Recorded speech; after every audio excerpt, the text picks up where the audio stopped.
If you have not watched the final episode of Scissor 7 Season 5, click off this video. It'd be a shame to spoil you. What's good, y'all? It's your boy, Deed Money. And today, we'll be talking about the best, most entertaining, most hype anime fight of the year. One Punch Man? Trash! No fight from Season 3 compares to this. And y'all mofos got slideshow animation anyways. To Be Hero X, it's honestly a great show, but no fight from that show compares to 7 versus 9. Just to show you how good this fight was, I'll be analyzing this fight from every angle. A plethora of things led to this fight. For one, 7 wanted to help 13 by taking the bait that the head of the Assassin Killer League had set for 13 to fall into. 7 unmasks himself as the prettiest girl ever and starts throwing down with Shimen and Manjusaka for a little bit until 9 arrived. Who is 9, you ask?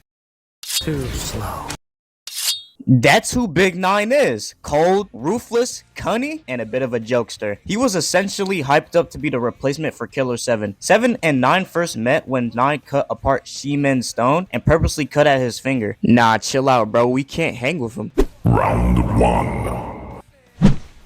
Quarter Zip 7 is astonished by this performance, but I bet he was relieved over the fact that he could use the 1000 Demon Daggers again. 7 and 9 do a quick horizontal sword slash. Oh shit! Nothing cut them. As you saw in the clip, 9 uses his cloak to blind 7 and throws his sword through his very own cloak. 7 was confused and thought, oh, his ass must still be behind this cloak, proceeding to thrust his very own sword through his cloak. And what do you know? The sword that 7 dodged that was thrown through the cloak slashes him from behind. Not only did 9 fool 7, but he also blitzed him. I guess that showcase of speed from his debut episode wasn't just for show. Nah, hold up. I'm not finished glazing 9. He proceeded to put on his cloak again and thrust it at 7, with 7 barely dodging it. The sword ended up stuck through the stone wall for a little bit, and he dragged it through the wall just to try to hit 7. Oh boy, if 7 couldn't block a nerfed attack like that, he might as well just use Dafe as an escape button again, cause it's over. 9 used some tornado attack to block 7's airborne slash and ended up winning that encounter with 7 being on the verge of all fours. This all took place around 25 seconds by the way. If we go by how fast the character usually moves under 1 second, then this could damn near have been a 10-second encounter so far. 9 is a bit of a shit talker, so he calls 7 weak, then 7 finally decides to use the power of the 1000 Demon Daggers. 9 quickly evaded by jumping up, backflipping into the air, and only receiving a small paper cut on his left cheek. Wait, why the hell did he put the sword down? Even though 7 has a clear advantage now, 7 struggles to hit 3 slash attacks. He thrusts his sword at 9's face and he dodges. 9 smacks the sword out of 7's hand and then breaks his arm by twisting his arm to the point where 7 spins around like a Beyblade in the air. You just know how brutal this was for 7. I mean, even when 9 smacks the sword out of 7's hand, there's this little bone crack sound that plays. 9 proceeds to kick him and then snatches 7's sword. Hey, 7,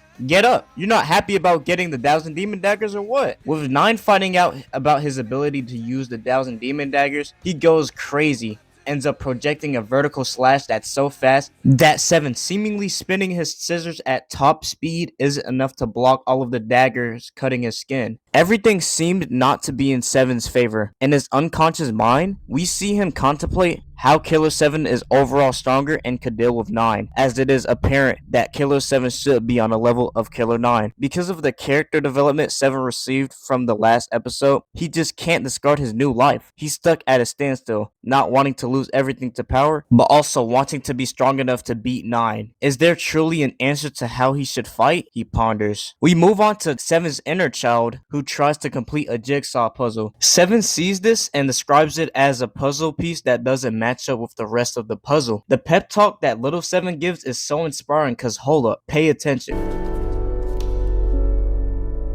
这明显颜色都不对啊。为什么不可以呀？这样拼也挺好看的呀，不只有一种拼法吧？ This is the pep talk that Seven needed. All of his experiences, whether he was an assassin or a broke barber, should be sufficient. This whole time, Seven has been denying how strong his current self is with his scissors. Sidebar to the fight. Can we talk about the imagery and theming of this fight real quick? It's so well done. Seven connecting the puzzle pieces was the main point of season 5. The next portion of this fight is him using those puzzle pieces together in combat to beat the silly out of 9. Speaking of 9, I'm talking way too much. So let's get back to the fight at hand. Lose some weight, Fatas. 7 saves Daibo while impressing 9 with his new speed. Oh wait, why did 7 just have his scissors floating in the air? Round 2. Let's pay attention to this fight while 7 managed to evade 3 of 9's attacks on some duck goose timing. 9 chases this man around the field trying to hit him with the daggers. He dodges not only once but twice, even though the second attack was coming at him from behind. We all know how flexible the current 7 is, right? He's doing full-fledged acrobatics in the air, evading all the daggers from behind and jumping between walls and things of that nature. Blocking the air pressure from the slash that the Thousand Demon daggers cause. 7's first instinct when getting hit into a wall is to analyze 9's chi pattern and recognize 9's chi drop to attempt to take his sword back. We all know that iconic clip of 7 sheathing his sword and taking it back from 9, essentially getting his get back. However, this has always impressed me, no matter how many times I watch it. When you sheath and unsheath a straight sword, you have to point it in one direction and then push or pull it in that one direction to sheath or unsheath the sword. 7 wasn't done with that one attack though. He proceeded to use his sheath to pull off a separate attack on 9. Yeah, screw the cloak, that's weighing him down. He lunges at 7 at full power, angry as hell. However, 7 is still thinking logically and redirects the slash attack 9 throws out at him. It's a big one-up from what he was doing last round because he wasn't just mindlessly blocking. This sequence was weird but brilliant. We see 9 turn his sword to try to slash 7 with it, and then 7 quickly flipped his sword upside down to block. Bear with me, this is the weird part. 9 twisted his sword counterclockwise to stun 7's use of the sword, all in an attempt to slash 7's sword out of his hand. 9, thinking that he had the upper hand, proceeded to go and grab 7's arm to finish him off until suddenly...